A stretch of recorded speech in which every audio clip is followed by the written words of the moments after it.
Well, welcome to this episode of the Good Leadership Podcast, where we explore the strategies, stories, and insights of thought leaders who inspire us to think differently and lead better.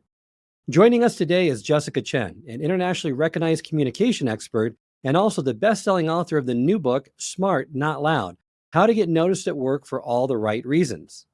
This book challenges conventional career advice and offers a roadmap for quiet professionals to thrive in loud workplaces. Today, we're diving into her insights on workplace culture and how quiet professionals can stand out without sacrificing their authenticity. We'll also explore key workplace dualities, the importance of visibility in career success, and simple shifts that can help quiet achievers advocate for themselves. So if you've ever felt overlooked despite all your hard work, this episode is for you. Let's jump in. Welcome to the Good Leadership Podcast, where we explore the stories, strategies, and insights of thought leaders who inspire us to think differently and lead better. Through candid conversations and expert perspectives, we dive into the challenges, breakthroughs, and practical lessons that shape exceptional leadership. Workplace cultures can be vastly different, with some environments thriving on energy and outward expression, while others favor introspection and careful thought. Can you break down some of the key differences between a loud and a quiet culture in the workplace, and what are the defining traits of each? Yes, great question. I'm so glad we're diving straight into this because this is the premise of why I wrote this book, Smart Not Loud. Because for myself, and I'll start there, when I first started working, and for me, I started out working on television. I was a journalist for over 10 years. I found myself often feeling very stuck, very frustrated because I would say, gosh, I have these ideas. I want to pitch my ideas. I want to get noticed for those bigger opportunities. But I often felt that when I would be sitting in these meetings at work, that my thoughts, my ideas would often be overshadowed by the quote unquote louder person in that meeting. And it got me thinking as to why did it seem like I had a much harder time speaking up and communicating. And so I did a lot of reflection and, not surprisingly, as a journalist, I'm very curious. And so I started thinking about, well, what are some of the beliefs? What are some of the things that are holding me back? And so I realized that a lot of this had to do with my own upbringing. And my upbringing, I'm actually Asian American. I grew up in a very conservative Chinese household, and I was raised in what I call a quiet culture.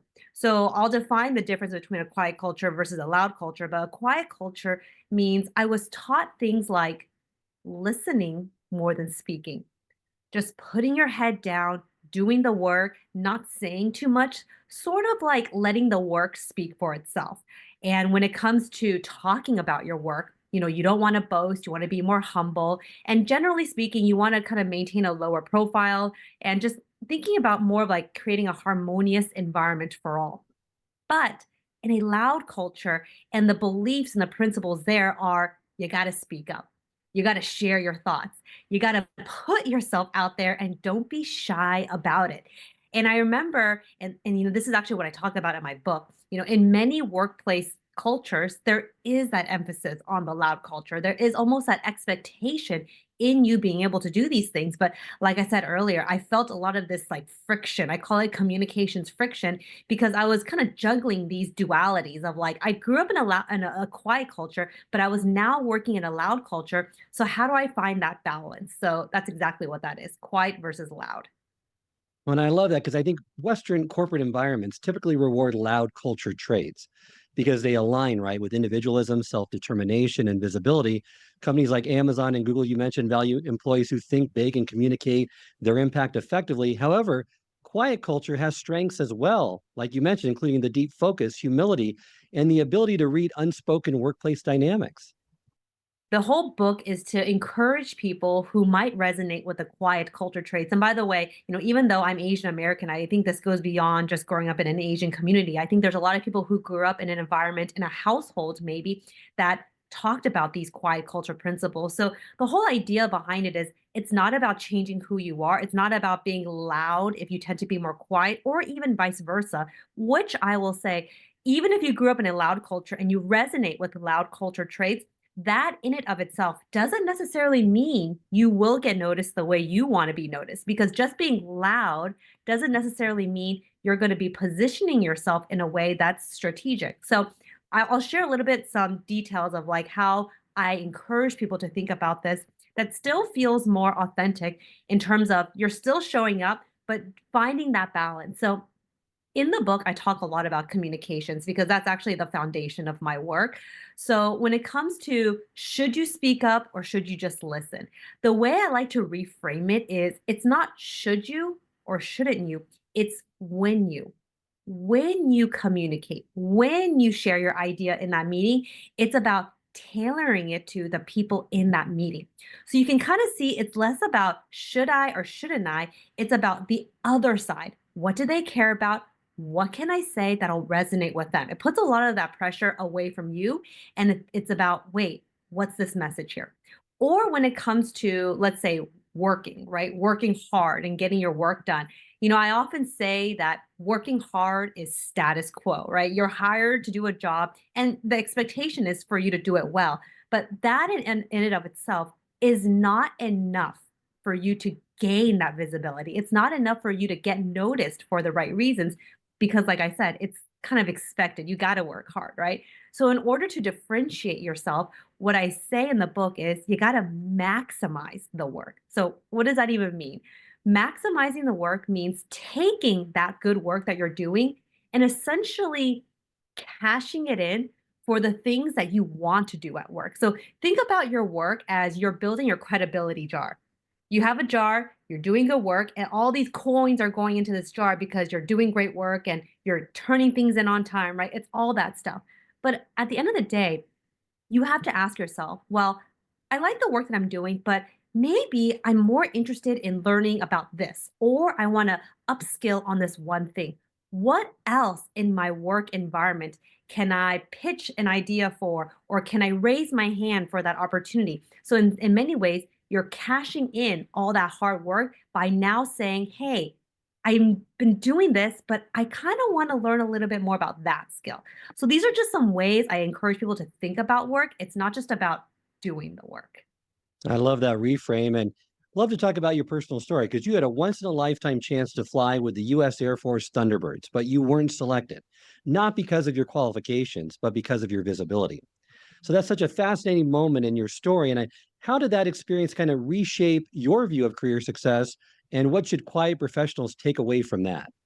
Gosh, this story is at the heart of why I do what I do. And I'll share the story with you. It's a very personal story. And it's also, it feels very vulnerable for me to also even talk about it because it's, it's just seared in my memory. But this story is so important because it was essentially the first step in me trying to understand why I was holding myself back. So here's the story. So I started my career as a journalist, and my first job was at the NBC station in Reno, Nevada. And this was where I graduated from college, 21 years old, my first experience in a newsroom.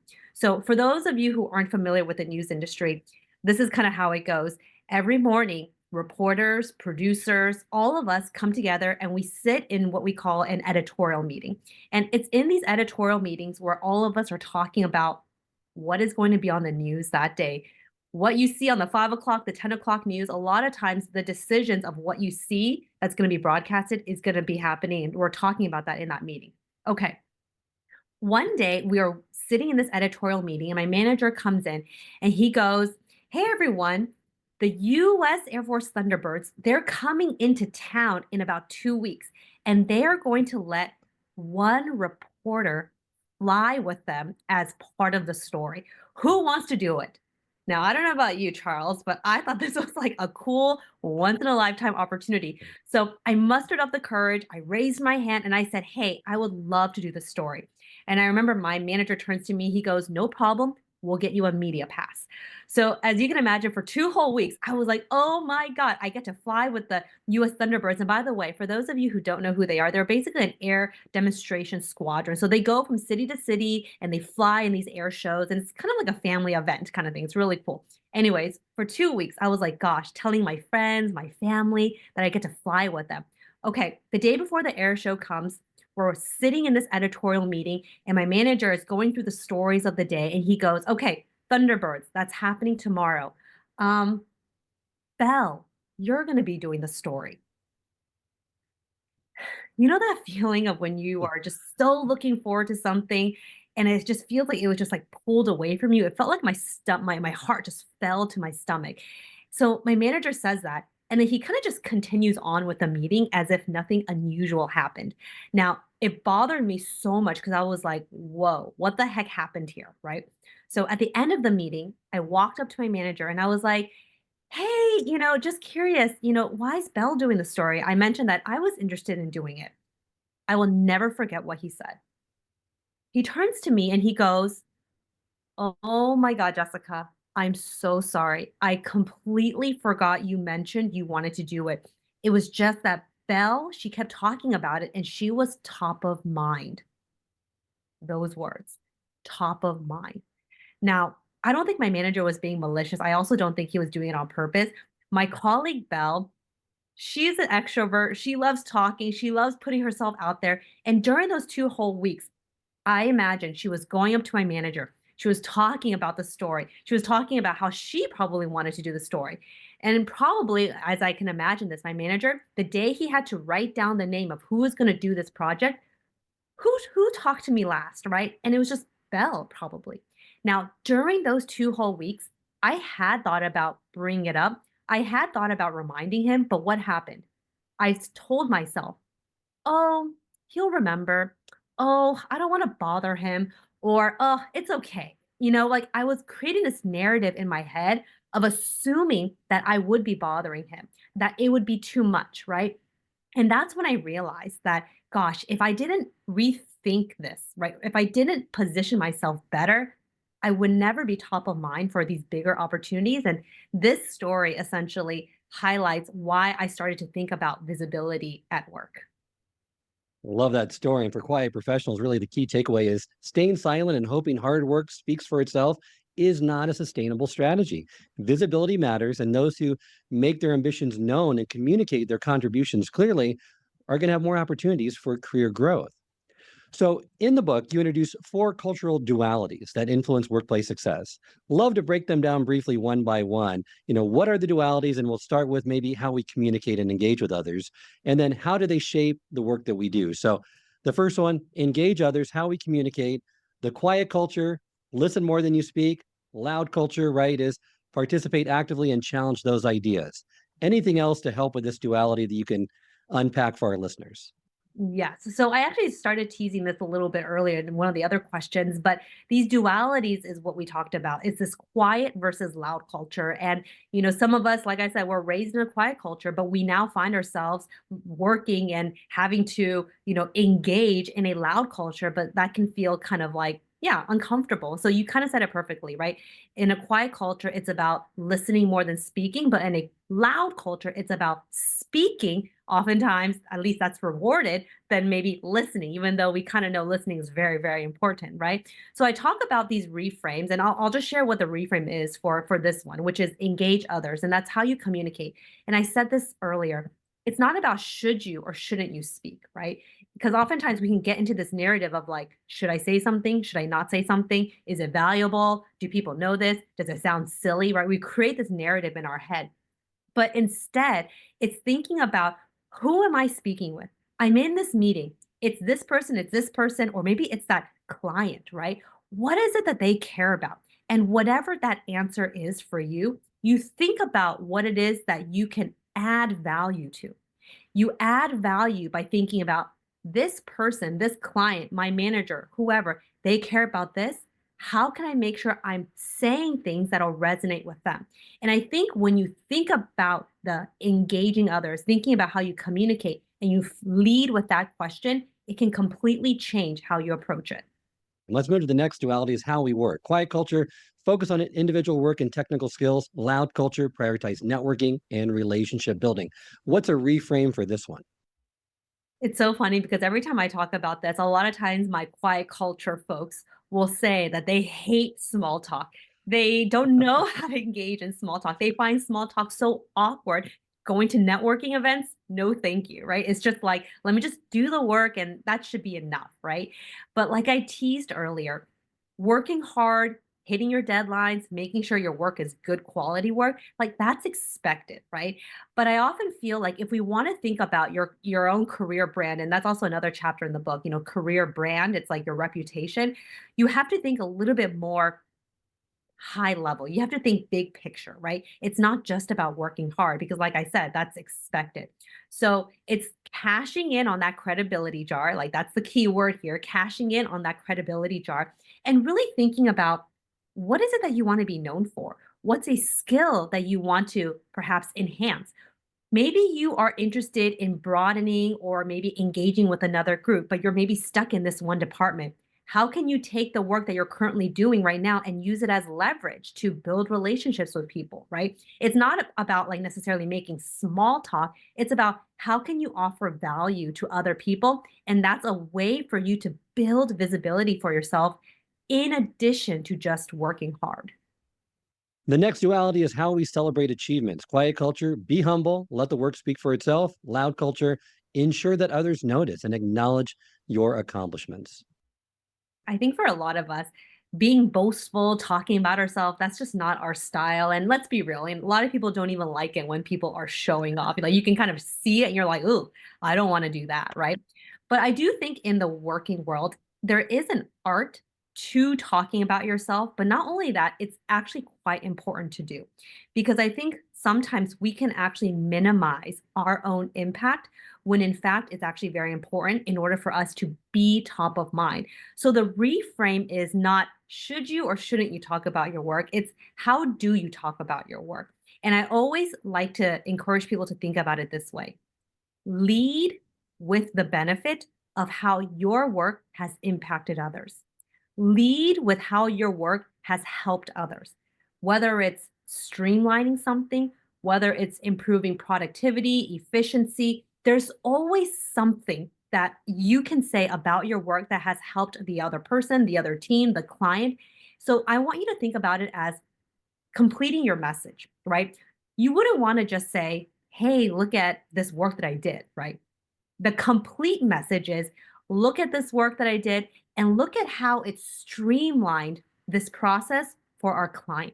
You see, it's kind of completing the message here. And I think when it comes to celebrating your wins, talking about your work, you want to complete your message because that feels not about, hey, I'm showing off. It's about letting other people know your impact.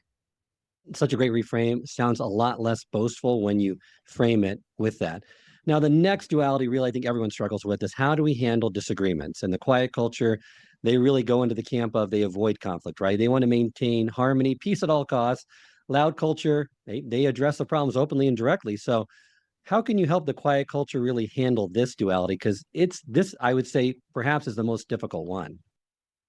I remember when I first started working, I always assumed that as a diligent hard worker, I would only be able to say yes to things, right? My manager assigns me something. There's no way I can challenge him or her, right? It was just like I have to say yes.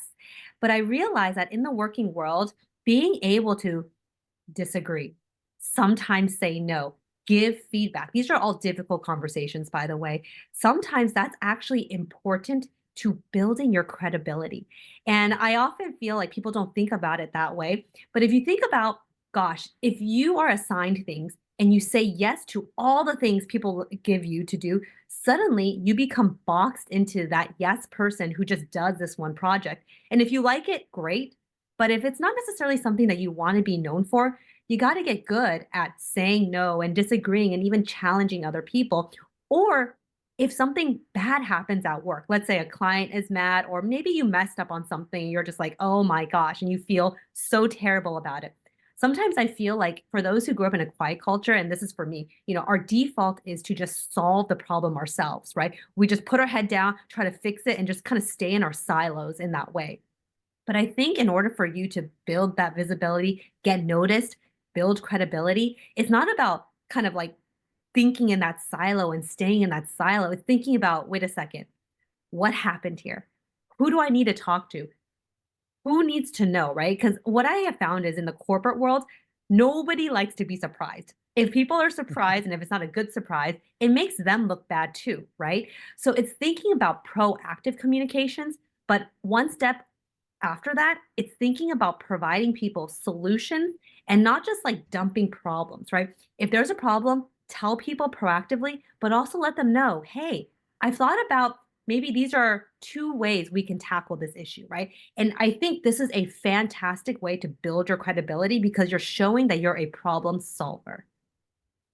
Great. Well, let's move into one of the most practical takeaways that I got from the book, and that's the shift from I don't know statements to how do I know statements. This seems like such a simple tweak, but it has a profound impact.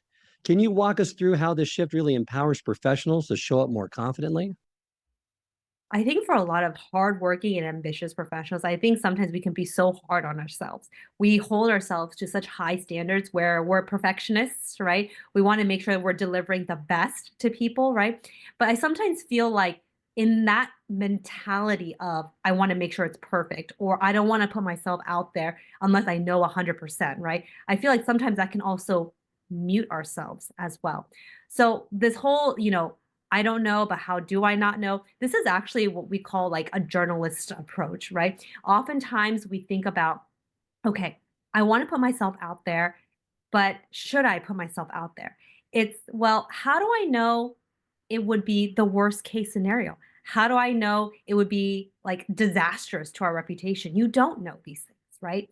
So that's why I always say if it when it comes to building that confidence for speaking up, right?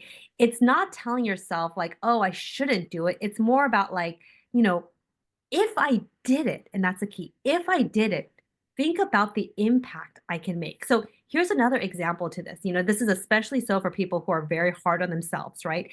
You know, a lot of the people we work with, they tell me, I don't want to say something in a meeting unless it's valuable. I don't want to say something unless I know it's going to be impactful. But this is what I say, and this is kind of part of the question that you're asking. It's what is valuable is actually subjective. You might think it is common knowledge. You might think everybody knows this one thing. But actually, sometimes you just saying this one thing in a meeting can be brilliant to somebody else. It might be common knowledge to you, but it's brilliant to somebody else when they hear you say that. So I think just remembering that it can help you go from I shouldn't to let me just do it because maybe this one statement or maybe this question I ask can help somebody, but you'd never know until you actually do it. Reframing encourages these quiet professionals, right, to question their negative assumptions, build confidence, and take more initiative in their careers. Because you're right, a lot of it is subjective. And how do you know it's going to be taken that way unless you have evidence for that? So I think that's such a powerful reframe. Love to move into your mother story because it's such a powerful and inspiring example of breaking through quiet culture barriers. What lessons from her journey have you learned, and some of the lessons that you think others can apply to their own careers? Mm. Well, thank you for asking because this is actually a really personal story that I write in my book. My mom was also like, "Why are you writing about me in your book?" But I think her story is really powerful because my mom did not work for nearly 30 years. My mom was a stay-at-home mom raising me and my brother and, just doing all the things to make sure we were supported at home. But soon after, we like left for work and, when we quote unquote, she said, when we grew up, my mom found herself in a position where she had to work. My parents got divorced and my mom had to go out, right? And put herself out there.